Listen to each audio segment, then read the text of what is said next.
굿 티칭. 안녕하십니까, 이유영입니다. 오늘은 그 거꾸로 수업에 대한 부분을 잠깐 좀 말씀드리고 싶습니다.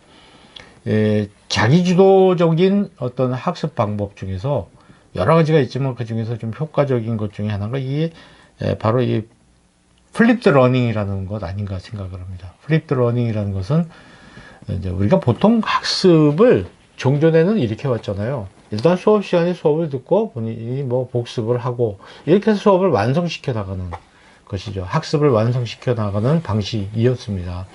근데 여기 학생이 주도적으로 복습을 하지 않으면 이 수업의 성과는 나타나지 않죠. 대개 망각의 늪으로 다 빠져버리게 되는 그런 폐단이 있었습니다. 그래서 새로 나온 방식이 뭐냐면 강의를 학생들이 미리 듣고 또 미리 예습을 해오는 것이죠.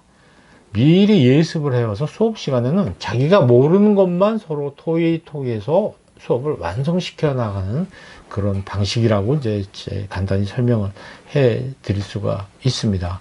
그러니까 이런 방식 같은 것은 굉장히 좋은 방법이죠. 그러나 이제 어려운 점이 뭐냐면 자기 지도력이 약한 학생들의 경우에는 이것을 잘 수행하지 못하는 겁니다. 뭐 자기 지도력이 약한 것 중에서 가장 대표적인 현상이 게으른 거죠.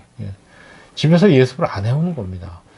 집에서 예습을 안 해오고 앉아 있으니까 자, 이걸 어떻게 할 방법이 없는 겁니다. 전혀 공부를 해오지 않고 있기 때문에. 특히 이제 그 학습 능력이 떨어지는 학생이 많은 그 클래스나 또 학교의 경우에는 교수님들이 이런 그 거꾸로 학습 방법을 적용하기가 쉽지 않습니다. 이걸 했을 때 학생들이 이겨내지 못하거든요. 잘 활용하지 못합니다. 제가 아는 뭐 여러 교수님들도 거꾸로 학습법을 했는데 학생들이 학기 내내 집에서 공부를 안 해오는 거예요. 예습을 안 해오니까 수업 시간에 강의를 다시 해야 되는 옛날 방식으로 돌아가야 되는. 그렇다고 해서 복습을 하느냐면 복습도 안 하는 거죠.